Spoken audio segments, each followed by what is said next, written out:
December 21st, 1943. The engine dies. The bomber falls. 4 men bail out over Alaska's frozen wasteland. Only one walks out alive. Leon Crane just became the sole survivor of humanity's most brutal classroom. 81 days alone in a landscape designed to kill you. This isn't just survival. This is a masterclass in refusing to die when everything says you should.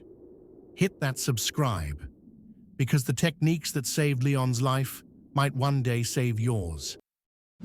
Chapter 1. When the Sky Falls. Training flights aren't supposed to end in hell, but when the B-24 Iceberg Inez lost power over Alaska, routine became catastrophe in seconds. The pilot's voice cracked over the intercom. Bail out, 130 miles from base. 2 parachutes opened in the darkness. Leon Crane dangled beneath nylon, watching his world explode into flames below. Sergeant Richard Pompeo jumped too. His chute was spotted later. He wasn't. Leon hit the ground alone, truly completely alone, with nothing but fabric, 2 matchbooks, and a pocket knife between him and certain death. The crash site called to him. Survivors, supplies, but a quarter mile through waist-deep snow might as well have been 1,000. The Alaskan winter doesn't negotiate. So Leon made his first survival decision. Follow the frozen river. Rivers lead somewhere. Somewhere means people. Chapter 2. The first night. Here's what most people don't understand about survival. The first night kills more people than starvation. Leon's army issued down Parker, experimental gear that probably saved his life, wasn't enough. He needed shelter. He needed fire. He needed both, immediately. The parachute became his cocoon against winds that could freeze flesh in minutes. But fire, in howling wind, with wet tinder. Leon pulled out a letter from his father. Paper from home became the difference between life and death. One match, one chance, one small flame that meant everything. December in Alaska. 20 hours of darkness, 20 hours of psychological warfare against your own mind. Leon spent that endless night feeding twigs to his lifeline, talking to the flames like they were his only friend. Because they were. 7 days. He waited 7 days for rescue that never came. Chapter 3. The Cabin Revelation. Waiting is just dying slowly. Leon faced reality. No one was coming. The river became his highway to nowhere. Each step a gamble against frostbite and exhaustion. Then, through the snow and despair, a cabin. Inside, a stove, canned food, a rifle, hope, real, tangible hope. For 6 weeks, this became Leon's fortress against the wilderness. Warmth when he needed it. Food when hunger screamed. The first security he'd felt since the sky fell. But the owner never returned. The food ran low. And Leon realized something terrifying. He was over 100 miles from the nearest human being. The cabin had given him time. Now time was running out. Chapter 4. Back into the void.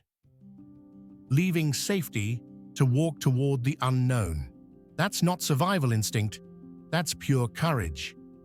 Leon armed himself with the cabin's rifle and whatever supplies remained.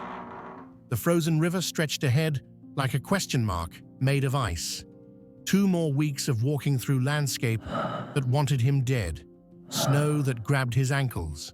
Ice that threatened to shatter under every step.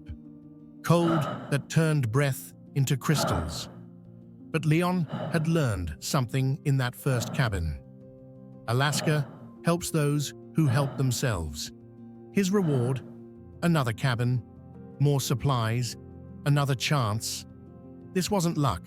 This was Leon understanding the wilderness code. Keep moving, stay alert, never give up. Chapter 5. The 100-mile march. What breaks first? your body, or your mind? Leon was about to find out. Beyond the second cabin lay the true test. 100 miles of nothing but his will to live. Every day brought new ways to die. Hidden ice patches waiting to snap ankles. Snow drifts deep enough to bury a man. Weather that changed from survivable to lethal without warning. Leon's body was failing.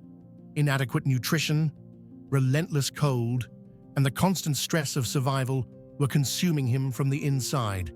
But his mind refused to quit.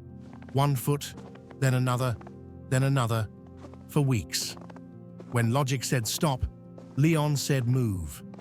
When his body screamed for rest, Leon remembered something more important. Stopping meant dying. Then, across a snow-covered clearing, an airstrip. Chapter 6. Smoke on the horizon. 81 days, 100+ miles, alone. The airstrip meant civilization. But more importantly, smoke rising from a nearby cabin meant life. Leon approached that cabin like a man walking toward salvation, because he was. The hunter who emerged from that door saw something impossible, a walking ghost who'd refused to become a real one. Warmth, food, human contact, and most importantly, a way home. The next day, Leon Crane flew out of the wilderness that had tried to claim him. Leon discovered something that day: Alaska's emergency cabin system. Cabins stocked with supplies, scattered throughout the wilderness for exactly this situation. Lost travelers, crash survivors, people like Leon. Yes, he got lucky, but luck only helps those who keep walking toward it. 81 days alone, 100 miles on foot, sub-zero temperatures, no GPS, no radio, no rescue. Leon Crane survived because he understood a simple truth. When everything tries to kill you, you kill it back by refusing to die. Leon's story proves that survival isn't about what happens to you. It's about what you decide to do next. Drop a comment. What part of Leon's journey hit you hardest? And if you know other impossible survival stories, we want to hear them. Hit that subscribe button for more tales of humans who looked death in the eye and said, "Not today." Because sometimes the only way out is through.